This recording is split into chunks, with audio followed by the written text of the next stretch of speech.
Fee presentation mistakes, which we are on page 37. You're following along in the songbook. Number one is, of course, establishing the precedent of free. It's hard to take that back. Very difficult. So when you do free, you got to think long and hard about it. Jay Abraham has a rap about, which is the way he handles it. He has a whole riff worth hearing about that he has decided for reasons X, Y, and Z to buy you a day of his time. And so making an exception and actually buying you his day. Really, he's doing a free day. Now, I don't like it under any circumstances, but it's a better way to say it. It ought to be the exception when there is free. Writing to assignment, we talked about that. Talking about money too soon. So that's right in line with writing to assignment. That's the answering the fee question or disclosing the fee before there has been a diagnostic conversation. So you're now talking money too soon. So how much do you charge to do a full-page magazine ad question will never get an answer from me. Because it's the wrong question. A, I don't know if we're going to do a full-page magazine ad. And B, I don't know if we're going to do one or we're going to do 20 variables. And I don't know what else we're going to need to do. And I do projects, not pieces. So let's have the conversation about what the objective is and how we're going to get to the objective. Then let's talk about the money. But we don't want to be talking about money first. Okay? Switching to a selling mode. You have to sell without it being overtly seen and perceived and felt as selling, which again is why diagnosis has to be part of the process. The selling mode is also, so the question that you just asked, right? Salespeople typically are defensive against objections. So the worst salespeople in the world play ping pong with their prospect. So the prospect raises an objection. They vigorously answer the objection. Prospect raises another objection. They vigorously answer the objection. Okay? People who are really good at it can sell that way and make a living, but it's kind of an ugly process. And it is clearly selling. So the position you don't want to be in is vigorously defending yourself against objection after objection after objection. You're perceived now as selling, not as consulting, and we want to be perceived as consulting. So for the most part, you solve it by getting all that stuff out ahead of time, and you being the one to raise it, not them raising it. Inviting negotiation. How do we invite negotiation? Well, attitudinally, people do it. Conversationally, it comes up. I mean, I have occasionally, recently even, had somebody, well, do you negotiate fees? No. Is this negotiable? No. And there's a process for figuring out what the fee is going to be, which they see the process implemented. So I'll show you that a little later. I wanted to share this on Money Too Soon. I just got this. This is April 16th. It's somebody that sent in. I asked my newsletter subscribers for stuff because I'm working on a book about price strategies. And they sent this in. This is a B2B marketer. I'm not going to read you the whole letter, but there it is. But so it's a company called Wheatmark. I'm not sure I even know what they do. Maybe he tells us. Finally, by May 1st, we were able to do what I think is the single most important price strategy that you teach. We took our prices off our website and stopped listing them altogether. The move was a scary departure for us, but soon we were laughing all the way to the bank as we doubled sales month to month from April to May. Here's just a few of the advantages we found of not having prices listed anywhere. Number one, it encourages a consultative approach to selling rather than an order-taking approach. Number two, it greatly reduces apples-to-apples price comparisons. Number three, it strengthens positioning in the prospect's mind. parentheses, we make them apply to talk to us too. And number 4, it allows us to raise prices at will. But the single most important reason to take your prices off your website is that doing so allows you to choose your customers. And he's absolutely right. I mean, price lists are for pizza shops. Price lists are not for professionals. You don't walk into the Cleveland Clinic and find a price list. There may be a day, but here's how you know if you have Obamacare. If the directions to your doctor's office say, turn left at the trailer park. I actually have a whole roster of them, but we don't have time. But you don't go into the Cleveland Clinic and find a price list. Right? That's not the way it works. And so it shouldn't work that way for us either. Problem clients, problems with clients very quickly. So, one is a client that just doesn't get it. They don't understand what it is that we do, and they're going to require way too much time in educating them, defending everything that you're doing. You have to make your decision about whether or not you want to be in that role or not. Number 2, refusal or inability to work with you as agreed. Key words there are as agreed.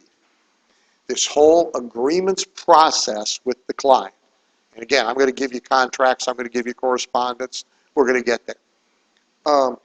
This whole agreements process with the client of here's how things are going to work. It's very important to have it so you can refer to it when they start to deviate. See, trying to fix them has bad behavior surface that weren't discussed to begin with. It can't be done. It's not even fair. So you want an agreements process. If you're not familiar with it from the personal development side, it's an old book, but I suggest you find it. It's called the Book of Est. And it's an inside account of going through the EST program. You laugh, by the way. Why do you laugh? Which? Oh, well, yeah, but that's its point. Werner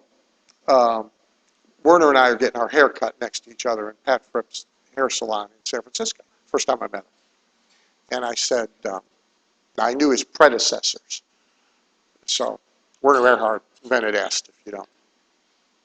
And so I said, off the record, sum up your business, EST, in 20 words or less.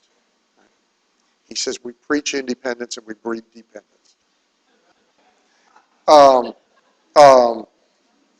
They mastered sell it by zealot, by the way.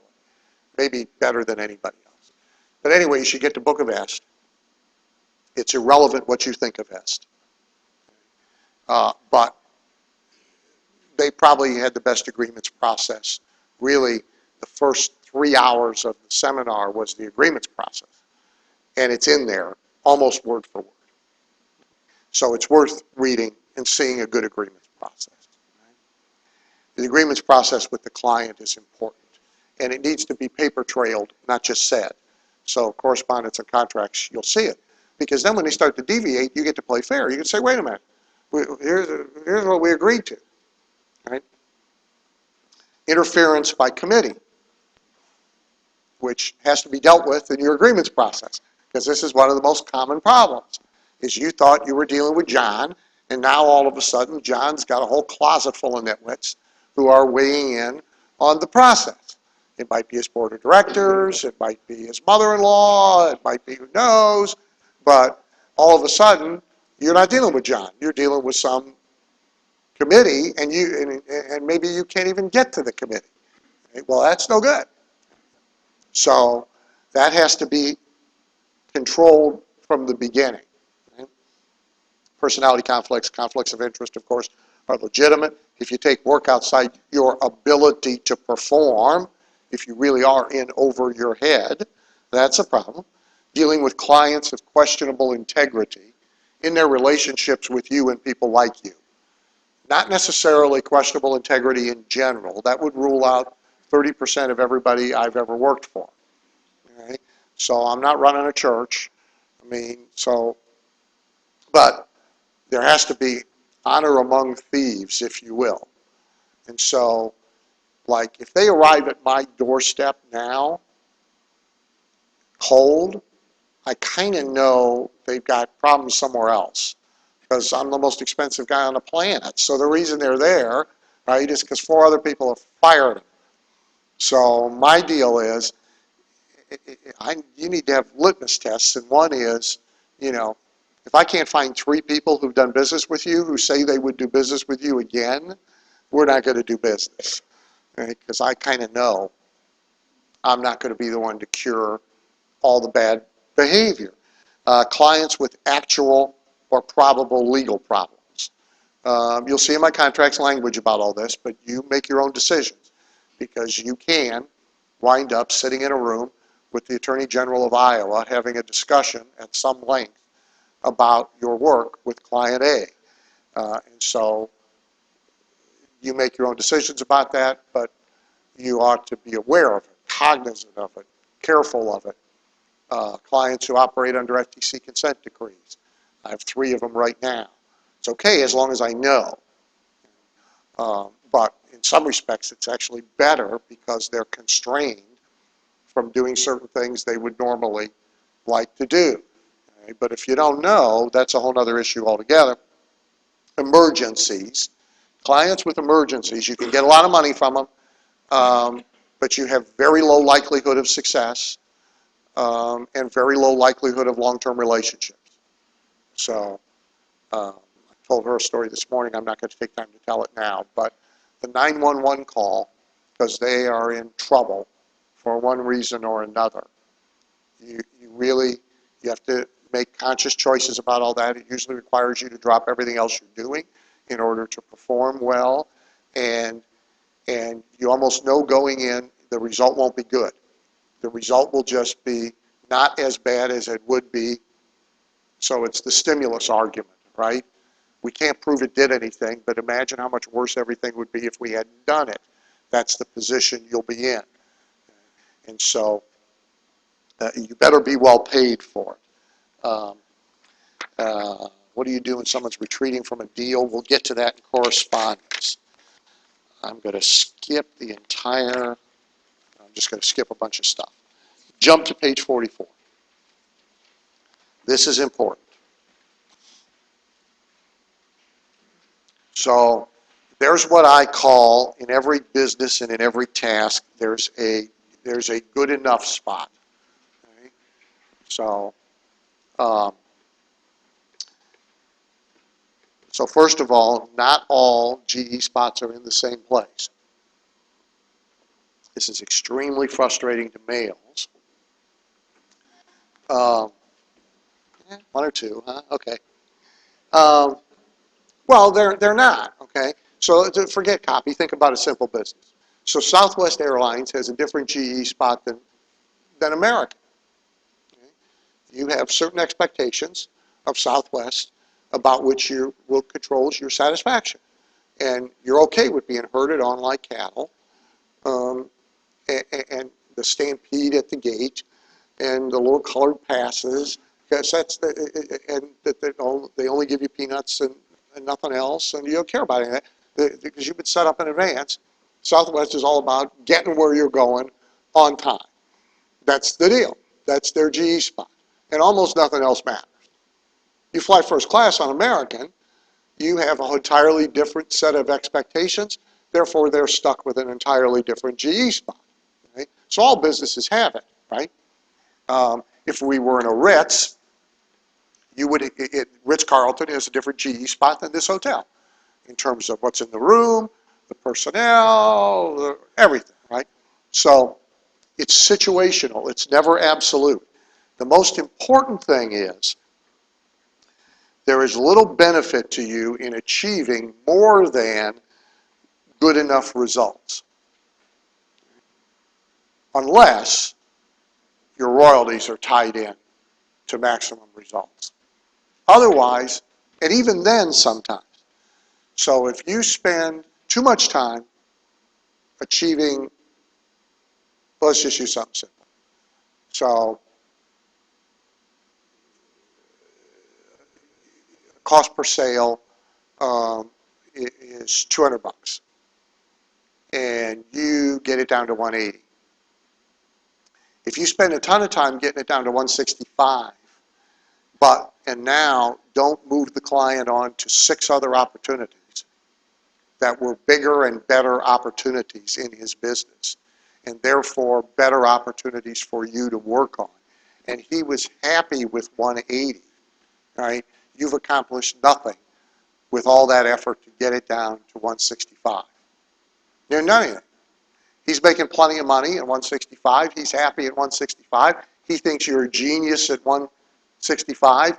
Move on to the next thing, especially if the next thing is an even bigger, better opportunity.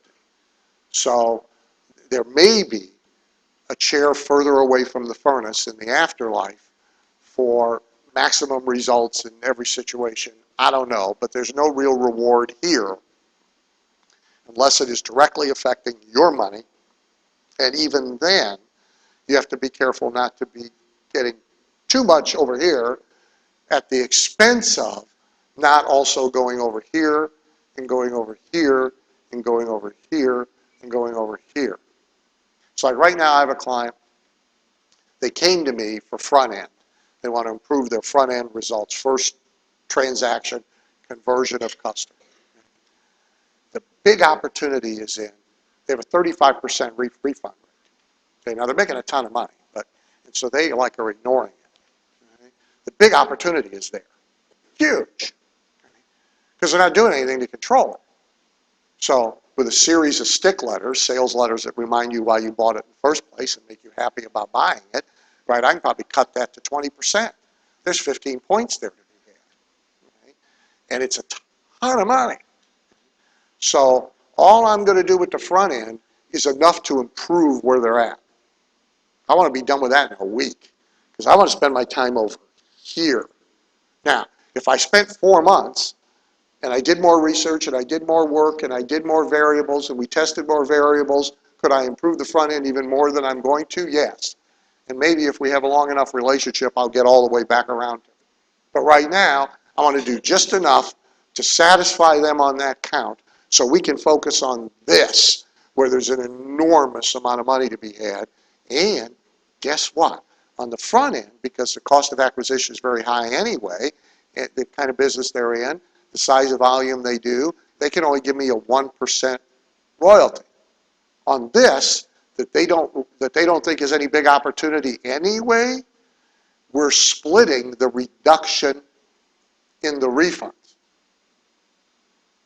Well, if I'm right about 15 points, 7 points of that's mine. Now, eventually they're going to want to buy it out, which I'll show you in the contract, which is fine, but say, for them and for me, it's better to go spend the time over here than it is to spend the time over here. So good enough, right? Okay, I want to start showing you some things. So on page 46, you have a page, looks like this. For the sake of speed, because you have them in your book, I'm not going to put them up on this thing, okay? You can't see them up there anyway. You're going to ride along with me in the book, and I'm going to look at my notes. Is that okay with everybody? Good. Okay, so page 46. This is the basic language if we're going to have a consulting relationship. Now you can read all this at home. I'm just going to call attention to a couple things. If you want to mark them, you can. So number 1 essentially says no warranty of non-disclosure. So item A is no warranty of non-disclosure or confidentiality. That's important because signing non-disclosure agreements and signing confidentiality agreements is an invitation to be litigated against. That's what it is. And I don't know about you, but I haven't seen anybody yet with an original idea. They all think they got one, but they don't. I got 50 duplicates in my file drawer, okay? And too much stuff crosses my desk. This comes up a lot, by the way, for me. And the answer always is, I don't sign them, I don't agree to them, here's why I don't. And furthermore, here's the paper trail that not only didn't I sign yours, you signed mine that says no agreement of non-disclosure or confidentiality. Number two, indemnity. Okay? The indemnity clause essentially says, whatever the hell they do with what I give them, it's on them, it's not on me. And if anybody asks me, so if I do have to have that conversation with the Attorney General in Iowa, or the head of Consumer Protection in Tupelo, or whatever, they're paying all the costs for it. It's on them. Three is maybe the most important thing here. This is, it's headlined the word access. The real word here is limitation. Right? So this spells out the rules of the road for how we're going to work together and how we're going to communicate. The most important thing is rarely available on short notice. So Charlie's now frustrated that he can't pick up the call. He can't want me at 10 o'clock and get me at 10:05. Wait a minute, Charlie. You signed this thing, for Christ's sake. Not only did I tell you, I gave it to you in writing, and you signed it. No right to complain, right? Well, no, I guess so. Okay? So the rules of the road are spelled out. Conflicts of interest. Now this is a disclosure paragraph. Okay? This says, if I bring him Dean and I turn him over to Dean, I'm getting a check from Dean, and I'm not keeping it a secret. I may tell him, I may not, but I've told him here, and I've told him then that I may tell him or I may not. Okay? So there's no secrets. Okay? The next page is a version of the same thing for the day. Okay? And so this is my diagnostic day, or any consulting day. Okay? And it includes that they can't screw with the schedule. So the first thing says, once you've bought it, Bubba, you own it. I don't want to hear that you suddenly had to go to a wedding and we need to reschedule. No dice. So everybody knows that ahead of time. You bought a day, you own it. It also has my right, however, to screw with the schedule. Okay? Two, it tells them they should record the damn thing. Okay? So I have clients all the time, nitwits. Not only don't they show up with recording equipment if you don't tell them to, they show up without a pencil. I mean, it's like, I'm here. Well, wonderful. 7 hours from now, what are we going to have here? Right? And from my standpoint, I want it recorded because if I'm going to do work for them, I want the recording of the whole day we just spent together because I said a lot of smart stuff that I don't remember that I need to use to do the work for them. Okay? So they're told to bring recording equipment. Same absence of warranties. The day is spelled out. You'll also see that the day, details of the day, tells them exactly where they're supposed to stay, where they're supposed to be, when they're going to get picked up, when they're going to get plunked back out of there. So there's no questions about that. The last one tells them how to get me stuff in advance to look at. All right. Then there's the issue of questionnaire. So I wasn't going to do that. So page 48. So questionnaires, a lot of people use them. I haven't used them in a long time. I mean, I have it in my head, and I'll sometimes prepare notes ahead of time of questions I want to ask, but I don't have to fill out a question. But there's a lot of good reasons to do it, especially if you are a little light on authority. Making them do the questionnaire imposes some authority. It also exposes inadequacies. So if you structure it right, it's a great way to make the client feel even more inadequate than they were when they called you in the first place, okay, which is good. Okay? It also makes them invest time in advance. And the more time they already have invested in you, the more likely they are to hire you. The less likely they are to walk away empty. Structured right, it demonstrates how smart you are.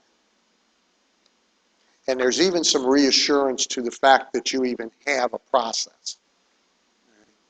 So especially if you're light on authority, the very fact that you have a process is kind of reassuring. Okay? We're not going to go through them. I've given you 2 of them. So I've given you, what have I given you? I've given you the one I built for our independent business advisors to use, our Glazer Kennedy independent business advisors, and it goes from 49 to 68. And it really is a variation of the one I used to use many, many moons ago. And I've also, on page 69, I've given you the critique form that I use and our independent business advisors use when we do a critique for somebody. So, for example, some of my products, some of my books have a critique coupon in it.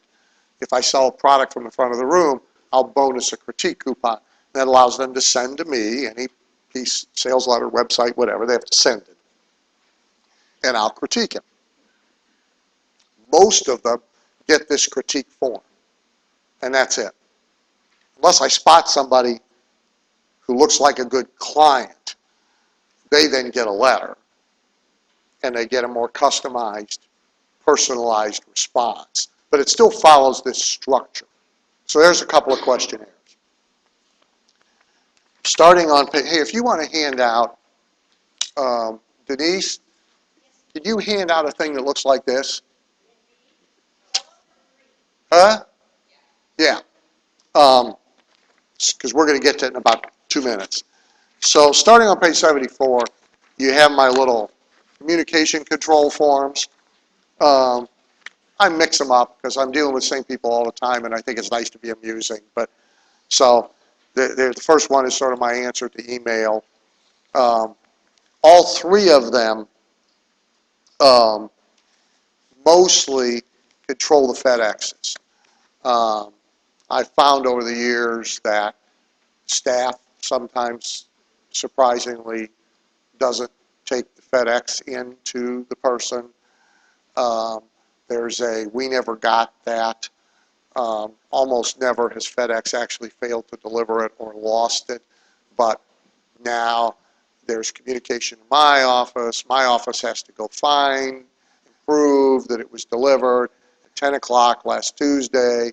Barbara Rabinowitz signed for it. This heads all that off because I give them the FedEx air bill number and I tell them the day it was sent that it was sent, which tells them it's arriving tomorrow. If it doesn't get there, they can call FedEx and chase it down. They don't need to bother me, and now they're looking for it, right? So those are little forms. Now, the thing I've given you next, let me find those documents, because I need to do them.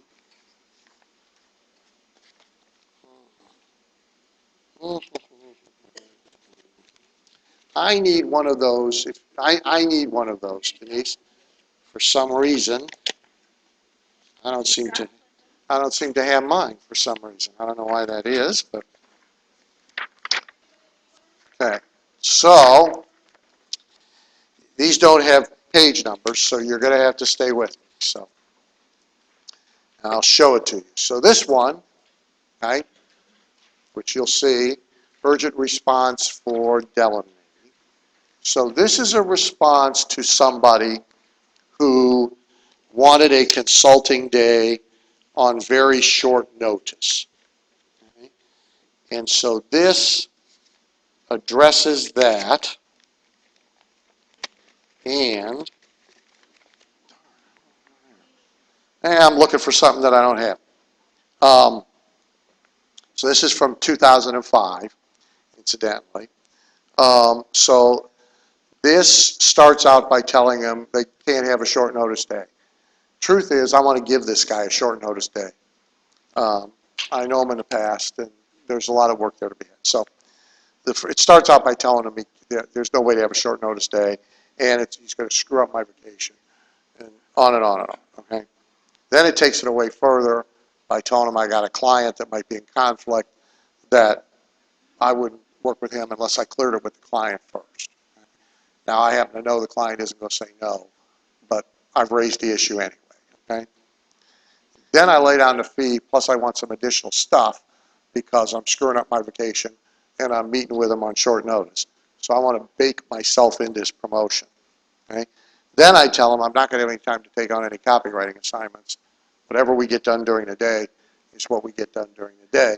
What that's going to make him do is try and kill me to get me to take the copywriting assignment at the end of the day, and pretty much fee resistance will be non-existent because I've told him he can't have it.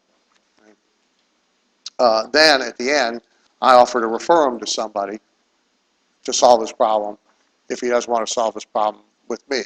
Okay? I think the first project was, I don't know, $45,000 or something. He wound up spending a couple hundred. Okay? 06, you have one looks like this, 2706.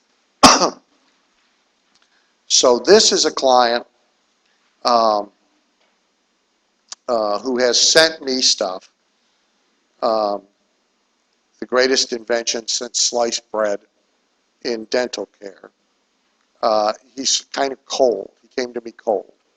So you'll see that the letter deals with, again, not being very available, essentially, and then making it very clear that this isn't going to be about the day. I'm only going to liberate a day from him if he's prepared to spend X amount of money on his project on the back end. So I've laid the money right out there to start with. Okay? And as a third alternative, I offer to refer him to somebody who could help him if he doesn't want me. The commonality here in those two and in many others is a lot of takeaway. Some of it essentially is real. I mean, the guy was screwing up my vacation. And I did have to deal with the explanation to Carla of why there's a day less vacation, which is painful. So that's real. The fact that I'm not going to take this other guy unless he is prepared to spend X, that's real. Okay? But it's also manipulative. Okay? It is also about controlling things from the beginning, like fee resistance. Like, well, those 3 days don't work for me. Can I have, no. See, so that's all headed off in advance. Here is one. Your next one should be 53006. Okay? So this is somebody, they came for a day, we worked for a day, they sent me some follow-up stuff, and so this is now response to the queries they raised in their follow-up. Okay? Now what's important here, the reason I'm showing it to you, is the second paragraph. Okay? They asked me a question about who they should go get to do their website work that we discussed during the day they were with me. Okay? So I tell them 2 places to go see it done well, like we talked about during that day. I then tell them that recommending somebody is a bit of a problem. Okay? I'm going to put out a few feelers this week and try and get a few options to you late next week. This is a common ingredient you're going to see now as we go along. I don't want to give them everything all at once. Okay? I want to make it look like what I'm doing for them is more difficult than it is. Like I'm putting myself out more than I am. Why? Because it obligates them. Okay? And so like, here's another example. When they come to my house for a consulting, okay? So I got all my stuff there, right? Everything. Okay? If I know you're coming and you're an XYZ business and I've seen your stuff, even before the diagnostic conversation, I kind of know what we're going to talk about. Okay? So I could neatly organize in the conference room these samples out of all my stuff that I'm going to want to show you as we go along during the course of the day. However, that's not as impressive as me going back into the storeroom and rooting around and finding something for you. Essentially going out, hunting, killing it, and dragging it back for us to eat. Okay? That they like better. Okay? Because I'm going to all this trouble. And now I know right where it is. Okay? So I could have done it ahead of time, but they're happier because I don't do it ahead of time. Okay? Same thing here. So now, a week later, I get back to him with information that I have hunted and killed for him and had to go to trouble to get, and he's happier, and he's more obligated, and he is now more likely to be compliant and do business. I could have put it in this letter. I just didn't. Okay? So it's posture, I admit. Okay. Now this involves the same client. This guy was a referral. So also then, on 53006, goes the report to the person who referred, which in this case is Greg Ranker at Guthrie Ranker. So I'm flippant with Greg all the time. So this is to Greg, the king of all he can see. And so the first paragraph is a report on these guys he referred to me, which they're kind of nutballs. So I tell them they're kind of nutballs, and I didn't take them as clients, but here's what I've done for them, and thank you very much anyway, And then I use that as an excuse to get into something else with Greg. Point being, if you do get a referral, you should always report. They want to know, and they deserve to know. And you want to control what they're told. You don't want the person they referred, especially if it's somebody things didn't go well or you didn't accept. You want to be the one to report that, not them reporting it. Okay. Your next one, this is a response to a critique. So this is somebody who sent in their stuff to be critiqued. And instead of getting a form, they got this letter. The reason they got this letter is they look like a decent client. They happen to be an information marketer to attorneys. Okay? So here's their critique and recommendations. A little bit of work for them. I rewrote her headline. There's a number of places where I have identified what's wrong. I haven't provided any fix. All I'm doing is diagnosing. I'm not prescribing. Right? So, for example, the offer and pricing more complicated than need be. Right? Now, the key paragraph is on the second page. Okay? So, she asked about, so her PS with her critique was, how much, the question, as I recall, the question almost always is, how much would it cost to have you fix this, do all this for us? Okay? So here's the answer, right? First paragraph is actually a little selling. Okay? So this is talking about relevant experience. So she sells to lawyers. So I have a client who markets, okay? The second paragraph now, first of all, introduces, I may have a problem, I may not be able to take you. Okay? So I got to go kill something in order to be able to accept you. Secondly, I'm not taking any new clients where the project fees aren't going to be between X and Y. So there's no secret there. I don't really want her buying a $10,000 day and not being able to do anything. And timing, so this was in, when was this? April. First openings for new clients are August and September of this year.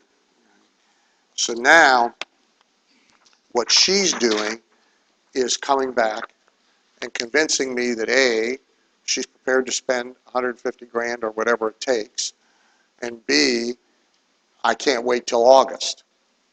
Great. We can probably take care of her. Now, she wants it more because I told her she had to wait till August than if I hadn't told her she had to wait till August. Now, the legitimacy of that is that I do only pre-schedule a certain number of days every month for consulting days. And then theoretically, I don't take any more. Okay? However, if somebody pops up who I really want, I can do anything I want. So there's some legitimacy to it. There's also posturing. I am not at all ashamed by the posturing. I'm just pointing out to you that there's posturing. The next one is a client who's gotten fussy. In addition to their scheduled call, they're calling my staff person and screaming that they need to talk to me and they need to talk to me like right now. So this is their answer. The next one is turning down a speaking engagement. What's important about it, so this is, Bloomberg's doing a series of seminars all across the country, by the way, and I knew the minute I saw the thing sent to me from my publisher that they're not going to want to spend any money, right? Which is true, incidentally. So, and not interested in working for free, so this is probably not a good match. Okay? But you never know if somebody will spend money, even though they weren't prepared to spend money. So the first paragraph really says, I probably don't fit because of compensation requirements, but then the rest of the paragraph is really, but here's all the reasons why you ought to hire me and pay it anyway. Okay? So it is really a sales paragraph. Okay? It's kind of a half-hearted attempt because I think I know the outcome, but nonetheless, it's a pitch, just in case, right? Then there's other things, ways to solve their problem, so I suggest people that we might, refer to them that could meet their needs. The next one, let's see what the next one is. So this is from this year. Okay. This is actually the guy I told you about. So this is the $75,000 project. So this is the precursor to it. So the first paragraph, so on our call, which he's paying for, he's now got a new opportunity that has opened up in his business. So I immediately found a research report about that market and ordered it for him. It cost me, I don't know, $100, $200. He paid $1,000 for the call, so, so what, right? So I have that sent to him right away. He wouldn't know it existed. I happen to. Beyond that, what am I really doing? I'm obligating him, right? That's what I'm doing, okay? Then second, I can connect him with somebody. So the second paragraph is about connecting him with somebody. The third paragraph then is because he brought it up. So now this says if you have serious interest, keyword serious. He brought up, it may be time to have you work for me again and do this project, but it was sort of a casual, oh, by the way, part of the conversation. So this is if you have serious interest, okay? I suggest meeting while I'm in Dallas, yada, yada, yada, work it out with Vicki. Otherwise, I'm happy to provide the telephone consulting, which I am. Okay? Now, the PS is really important. So, a few random thoughts I didn't get to in the call. Well, here's why I didn't get to them in the call. Because I wanted to give them to him after the call. Okay? Just like the other one I showed you. So I want more than one contact, a reason for more than one contact, and I want the demonstration that I am thinking about him and I am going on his behalf and finding something, killing something, and getting it to him to eat. So I have come back to him. He was happy with the call, but now I have given him more. Okay? The next one, you're going to get all my contracts too, by the way. We're going to get there. The next one, see what this is. Oh, this is fairly common language for me. So this is actually to a guy who was on one of our member calls. So he's a Glaser Kennedy member. I think he didn't win Marketer of the Year, but he was on the Marketer of the Year competition. So there's a salesy paragraph, which my salesy paragraphs almost always start with the words, as you probably know. They probably don't know. That's why I'm telling them. But they're supposed to. Okay? So almost all my salesy paragraphs start with, as you probably know. Okay? Then, the real important paragraph here is, I rarely prospect for clients or hunt for opportunity. Actually, I do it all the time. Well, that's exactly what I'm doing. So, but I rarely prospect for clients or hunt for opportunity. But in your case, all right, I want. So that led to an appointment, and it's pretty close to leading to a project. Okay, next one, which looks like this, and it dates to '02. So this is an '02 version of my contract, which I'm going to give you the current ones. This is an '02 version of a contract done as a confirmation letter. And so you'll see there's a project description, and then all the stuff they're going to get in their project. There's the paragraph about continuing advice and services, which really is the limitation paragraph.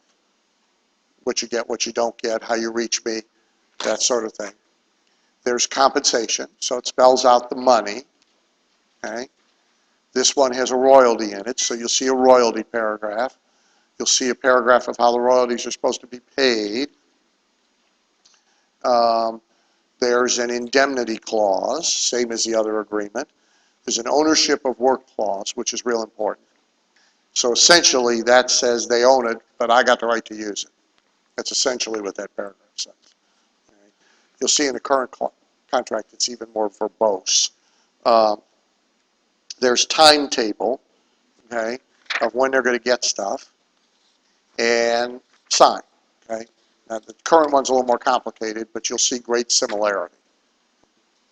Next, 2010, see here. Okay, so this is a client who worked his way to a phone appointment. We had a conversation about the project. He then came back to me with the facts that narrowed it. I am broadening it back. Okay?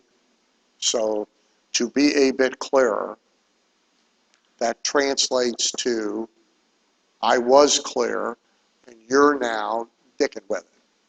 So we're going to put it back the way it was. That's what that says. Okay? So to be a bit clearer, okay, and then this goes on to describe the project. Okay? The next paragraph is a fee issue paragraph.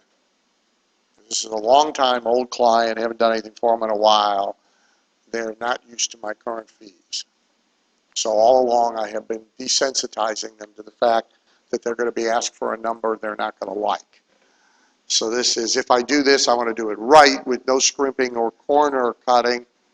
So it requires substantial time commitment, yada, yada, yada.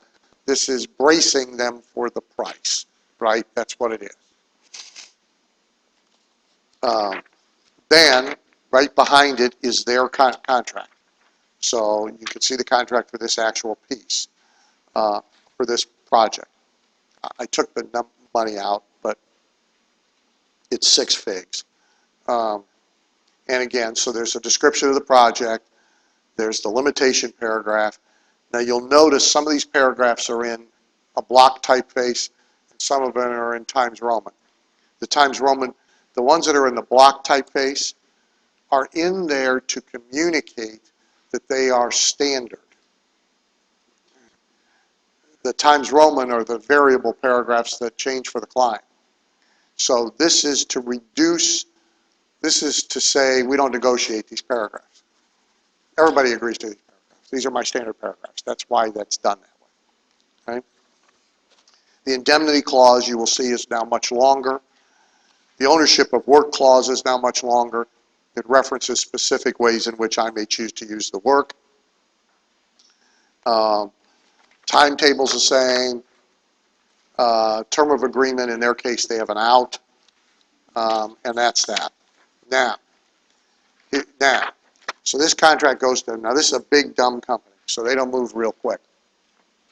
So ordinarily, like, if I'm sending you a contract, it's coming back next day. These guys don't work that way. So now I got to worry about this falling apart between the time I've sent it to them and the time I get it, because there's a certain committee activity going on. I mean, it's a really big, dumb company. So March 11th, they get this fax, which its purpose is to obligate them to the contract. So it now tells him about work I've already done and that I've already begun. Those of you that are on my reader team will recognize this. This is about you. Then the next page is really interesting because this tells me he has handed the contract off to a junior nitwit. He's apologizing because the junior nitwit's response to the contract is not very polite. But he thinks his concerns are valid. So this is bad news. This is negotiation. Okay? Now right behind it, you will see the junior's fax to me nitpicking the contract. So he is unhappy about the fact that I have disclosed that they may get shit that I've done 46 times before. He's unhappy that the contract says I may let somebody else do some of the work. He's really unhappy with the part that says I'm going to use the stuff in 86 different other places. So he's objecting to them funding creation of content that I'm using in other places. And he's objecting to the legal indemnity, as strong as it is. He's basically saying it's all on you, not on me. We have other minor concerns about the payment terms. Oh, great. So he's raising that too. So basically what's left is the name at the top and the name at the bottom, and he wants to object to everything else. Okay? You next have my response, not to the junior. I will not be moved down the food chain here, nor should you. Okay? So this is my response back to the president of the deal about the one I got from the junior. So the first paragraph is an attempt to be entertaining, because we have known each other for a long time. So your fax of April 1st, I assume, was not for April Fool's Day. No need to be a diplomat, yada, yada. Okay. Second paragraph says, I'm going to address this stuff, but the contract isn't a proposal. It's my standard agreement every client accepts. Okay. So that's like the first volley across the bow here. Right? So the first complaint, my answer is essentially, if I got something that already has worked 6 times and I can adapt it for you, you ought to be happy about that, not grumpy about it. Why do you want me creating an experiment from scratch when I can give you something that works? So that's my answer to that. The second one is the answer to the little clause that says I may use other people, which is basically says I don't. However, ultimately, if I have a secret room full of incredibly gifted monkeys working just for bananas who managed to come up with the greatest ad ever, and I merely apply a coat of polish to it and add my name, what do you care? What you want from me is the best possible outcome. How I get to it is irrelevant. Okay? Now, really, it's kind of hard to argue with that, isn't it? If you want an ad that works, and I got a horse in the barn who will tap on a typewriter with his hoof and produce an ad that works, what do you give? Who cares, right? Third, so this is simply, if I can't show off and use the work, it doesn't pay me to do it, even at these fees. I've always done it. I always will. And in this case, there's already some of their stuff in my sales letter book. So this has already happened before, right? So, for example, yes, you are funding my creation of material for which I receive additional revenue. And that's part of the bargain, yada, yada. Okay? The last one, I answer the thing about legal. I answer the termination thing. I answer the disclosures. And then I make it a little personal, because again, we've had a long relationship. So the next to last paragraph is a general comment. I've had a long, if interrupted, relationship with you, in which neither my value or integrity. Now, the guy didn't question my integrity, by the way, and he really didn't question the value, but I'd rather make the argument about that than about all this nitpicky stuff, because they aren't going to want to question my integrity or my value. So I'd rather reframe it as that, right? And so then finally, this is the crap or get off the pot paragraph. It says enough is enough, guys. So sign the damn thing or don't sign it, but we're moving on. Okay? That got the contract signed. Now, the junior guy is probably not happy with me. And so he is going to be a fly in the ointment in the future. I already know that. But I can only solve one problem at a time. So I want my $200 and some odd thousand in place. Now I'll worry about what I'm going to do about him, right? I will do two things, by the way. I will go back and try and fix the relationship with him because I have time. I'm not delivering anything until July. So in the interim, I will make nice. Okay? But I will know that that may not be sufficient. And so now when it's time to deliver work, I will know that I've got a potential saboteur in the woodpile here that I have to deal with. But I can only solve one problem at a time. The next one, so this is in response to a client inquiry, new client, never done anything with them before, came to me at cold. They're actually a referral from Gary Halbert. Although Gary's dead, that's still the point of connection. The client's father was a Gary Halbert client and knew me through Gary. They are now coming to me as a quasi 911. They are coming to me because they got problems. There's a little sale paragraph, the second paragraph. Now the next paragraph, because of the way they phrased their inquiry, okay, to be clear, I do not operate as a copywriter given assignments.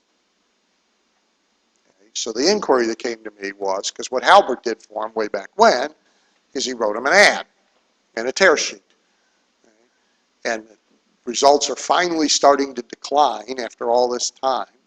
What they want is a new ad and a new tear sheet, and how much will you charge? That sort of was the query. Okay? So this is the answer.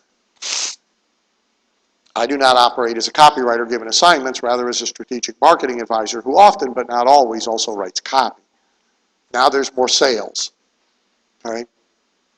But I've switched to selling the diagnostic day, which is what I want to sell. Okay? So I've switched to selling the diagnostic day. I've also disclosed we're talking about 50 to 100K or more. Okay? When we finally figure out what the hell it is I'm going to do for you. Now, my office is in Phoenix, which you may or may not know, and these guys are in Phoenix. So it's a natural assumption since my office is in Phoenix that I'm in Phoenix. I'm not. Okay? So I got to correct that because they had in their head he can just drive across town. You know, the bad news is not only can't I drive across town, I ain't driving across town. And if I happen to come there, I'm flying private, which kind of bumps up the cost here. However, I was able to use it as a lever to move them along because the truth is I really was going to Vegas, which had been a piece of bad news because I was flying private and the likelihood of recovering it at the craps table is not good. So now I can recover it. So that's actually even better news. Okay? So then this moves him to a phone appointment, and I start out letting him know I usually clump all my phone appointments into 1 or 2 days a month, which is true, by the way. But I've told Vicki not to delay yours for the next available day. So that now is another form of obligation. I'm breaking the rules, I'm making an exception, I'm bumping them to the front of the line, etc. Okay? The next letter you see is he's bought the day. And so this is the confirmation letter for the day. The next letter you see is, after contract, he objected to the part of the contract that has to do with me using his stuff. So this letter is an answer to that, plus an answer to a couple of his other questions. And finally is a letter when he finally got the contract in. So now the dates in the contract are no good because he sat on the damn So now I got to recalibrate the dates. So that's that piece of that puzzle. So that's all correspondence. Right? And we'll get to contracts before the day's done, more of that. But that's all correspondence. And you have right there an old version of the contract, and you have a very current version of the contract. You will see not a lot has changed.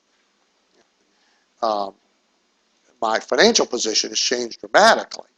I really couldn't afford to do what I was doing, but I did it. And so, but the contract hasn't changed much. So we have 15 minutes left where we can fit in a couple of questions. So if somebody has one, you make your way to the table, please. And when we come back from lunch, we're going to fit in about 15 minutes of Q&A there as well. And so we're 15 minutes away from lunch.